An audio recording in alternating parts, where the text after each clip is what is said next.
In my last video, I talked in depth about how duality is depicted throughout the One Piece story and how that tells us about Emu and Joy Boy's backstory. However, there is one case of this in the story that is particularly interesting, which is Shanks and Shamrock. Why was Shanks the only baby put in a chest at God Valley? How is it one became a God's Knight and the other became a proponent of the Will of D? Or is there perhaps more to this situation? Garlin was shown to replace Saturn as the head of science. Other than that, the only information we have about him is that he's Shamrock's father. Presumably Shanks and Shamrock are twins, leading to the conclusion Garling is also Shanks' father. Whitebeard says to Shanks that Shanks' face makes Whitebeard's scar ache, and later in the story we see a young Garling at God Valley that looks identical to Shanks. Now, when we look at flashbacks of Whitebeard, it gives us a timeline that essentially confirms that Shanks Garling that gave Whitebeard the scar at God Valley, confirming Shanks and Garling are related. The introduction of Shamrock changes the content of some important scenes in the story, leading some to ask questions such as, was it Shanks or Shamrock that met with the Gorosei? Is this how Shanks fast travelled? And why would Oda introduce a character that looks identical to Shanks in the first place? There's even a chance that Shamrock is Bonnie's father, after an SBS revealed a striking resemblance between the two. Sup people of the internet, it's Den again, and rather deep dive we're going to have a palate cleanser where we look at Shamrock and Shanks and whether or not they're the same person, whether or not they're on the same team, and we're going to look how Ragnar plus Shamrock might equal Ragnarok, and essentially just turn over as many stones as we have time for. So subscribe if you've got a pair, and let's get straight into this. Now, Shanks is clearly a strong character. Not only is he a current and past Yonko, but we also see him around some of the most significant characters in the One Piece world, from Roger himself to the Gorosei. His bounty is among the highest, his crew seems relatively small.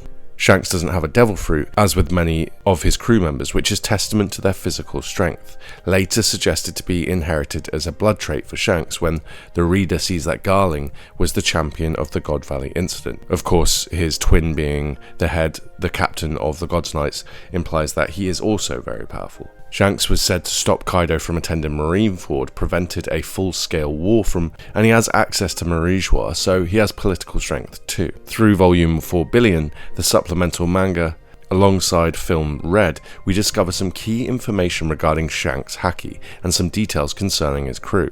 In it, it's stated that Shanks has a seemingly unique ability to block or suppress Color of the Supreme King.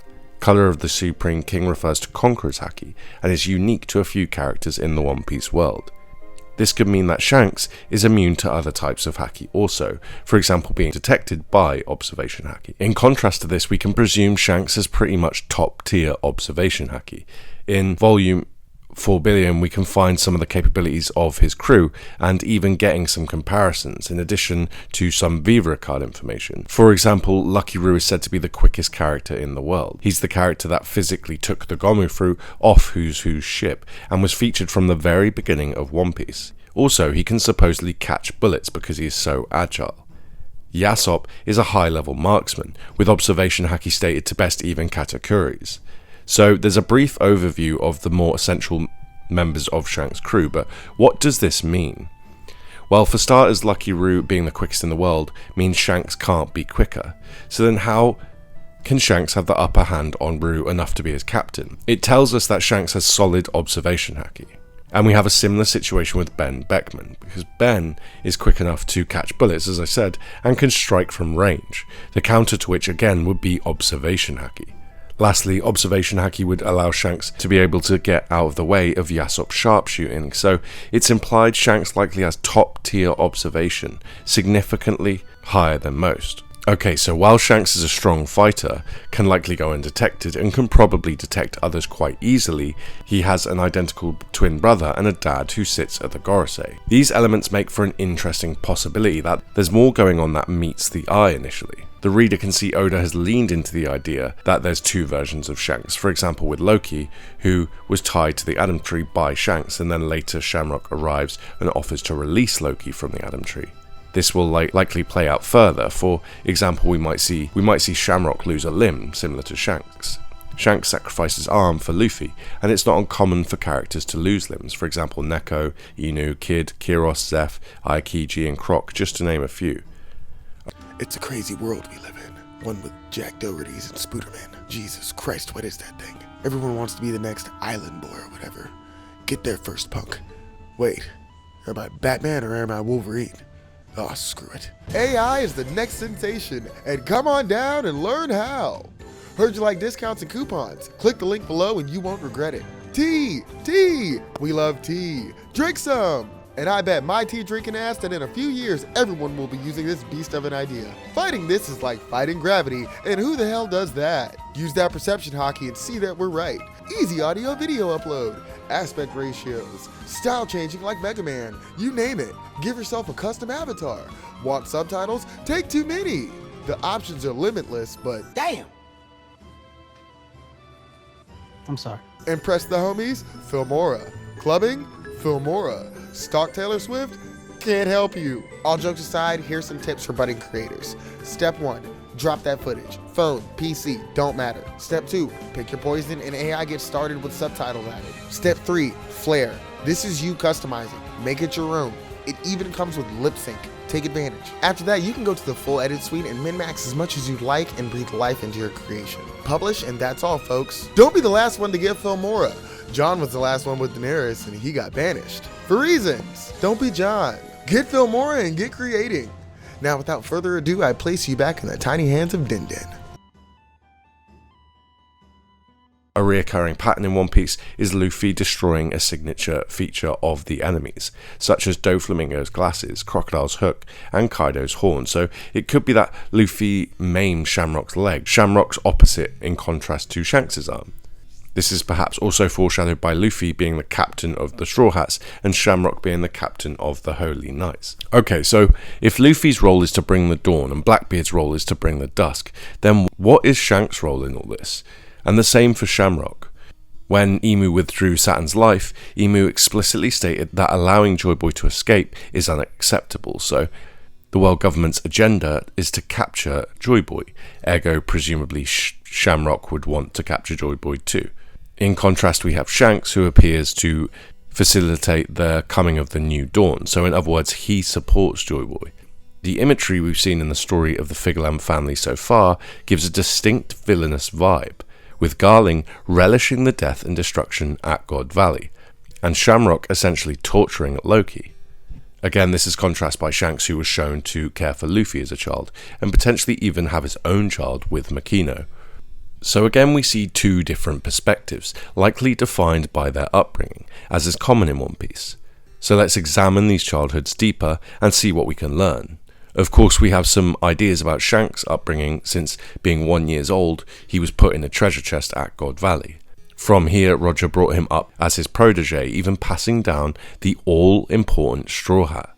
Shanks remained on Roger's crew until his death, which Shanks witnessed at the execution stand amongst the crowds. So, in line with the core message of One Piece, Shanks was taken in by a surrogate father, taught diverse values through his travels on the sea, and eventually became a Yonko.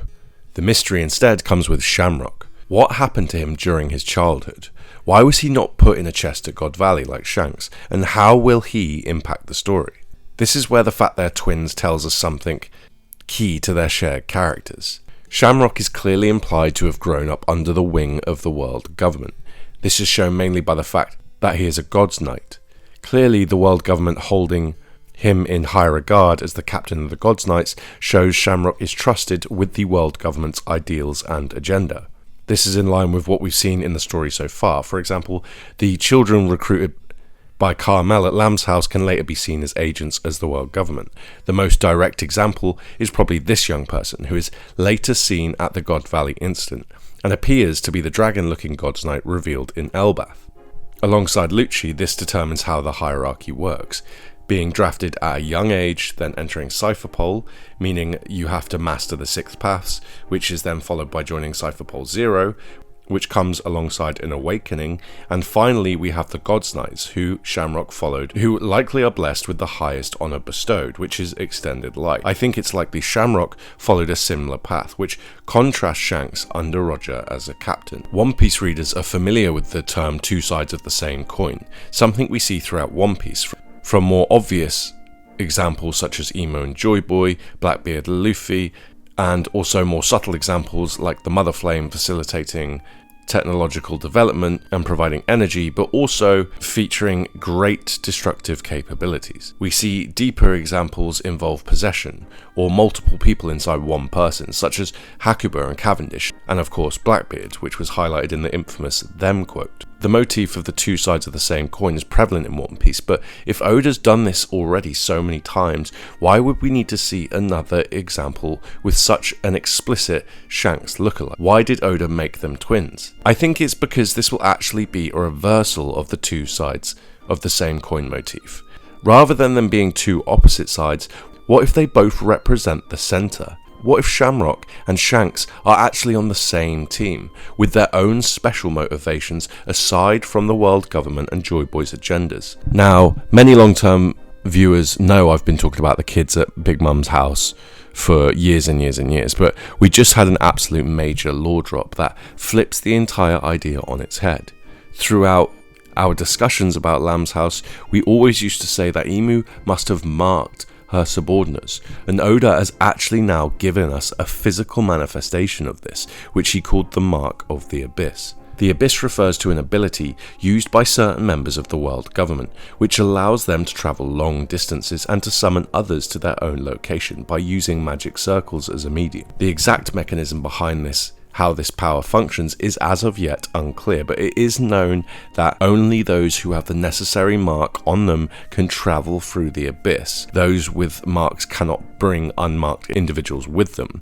So in other words, if they want to kidnap somebody, they have to take them via traditional methods of travel, such as a ship, for example. It appears that marked individuals do not have to be aware of the imminent travel through the Abyss if summoned by another party, meaning that their transportation may occur without them even being prepared or even dressed. They could be in the shower and From this we can make some interesting speculations, such as perhaps this is how the kids at Lamb's house were seen years after Big Mum supposedly ate them.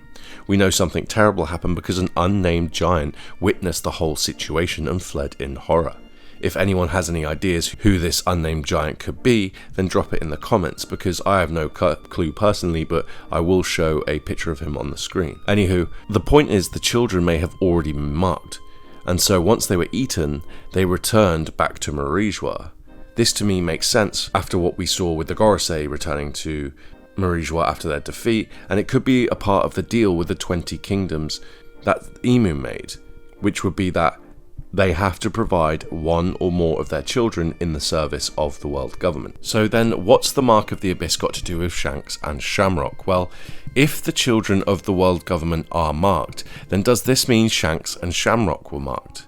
Shamrock, we know, has been marked because he's been under the world government all his life, presumably, and we've seen him travel through these teleportation circles.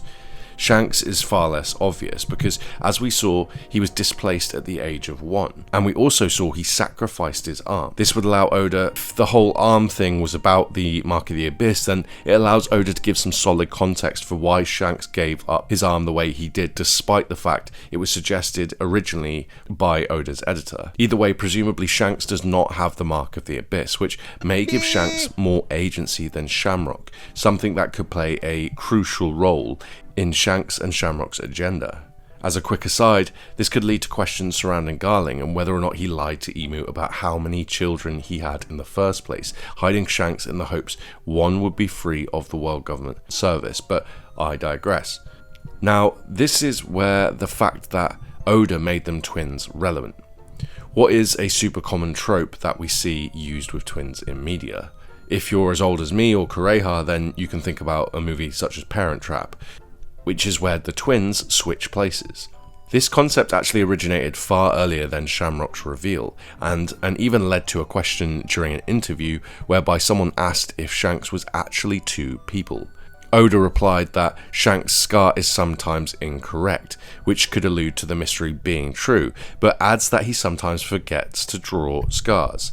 Now, I personally think this is a tongue-in-cheek nod to the fact that Garp is known to have a moving scar on over 20 occasions, to which Oda elaborates in an SBS joking it might be his alter ego, and many speculate that Blackbeard has multiple personalities. Loki wanted to marry Lola, who was a twin, and the twins were switched full Loki. So there's plenty of evidence to suggest there could be some switching places going on between Shanks and Shamrock. Highlights Shanks' family resemblance, saying his face makes his scar hurt. This tells us either that Shanks is giga ugly, or that it was Garling, Shanks' father, who scarred Whitebeard, as we discussed earlier. The ability to be two places in once is far more likely if Shanks and Shamrock are working together, which could provide an explanation for how Shanks seems to try. Now, I can imagine some are instantly thinking, no way, people would realise Shanks has one arm, etc, etc, but interestingly, it just so happens that Oda does make a point of people being super gullible to disguises. Luffy was in disguise in Dressrosa, followed by Sabo. The Straw Hats were imitated by Damaro Black and his gang, and later on pretended to be Eustace Kid. Sogeking and Usopp, well, say no more. There are tons of other examples where a simple disguise fools people in One Piece, so it's not a reach to think that Shanks could throw on a prop arm or something along them lines while infiltrating Marijois.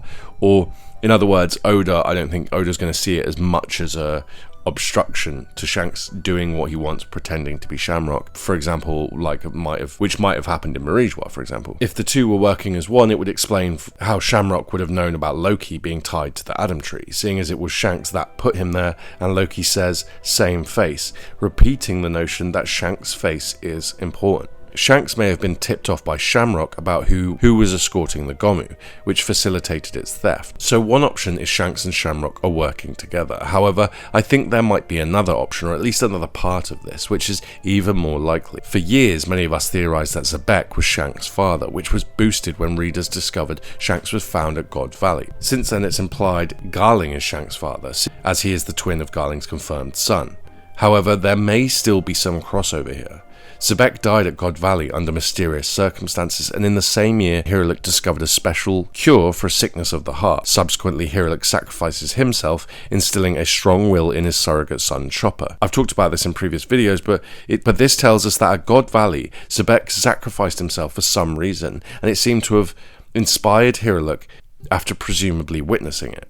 So this could mean that Garling experienced something similar at the God Valley incident, after witnessing Zebek's sacrifice motivating him to hide his son from the world government. Why would Garling hide Shanks and not Shamrock? As crazy as it sounds, it could be that Garling wanted Shanks to be taken by pirates, or maybe even Roger specifically. This would leave Garling with two sons, one under the rule of the world government climbing the ranks, and one under the most famous pirate in the world.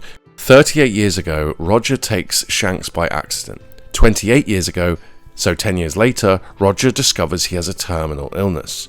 So did Shanks poison Roger on behalf of Garling?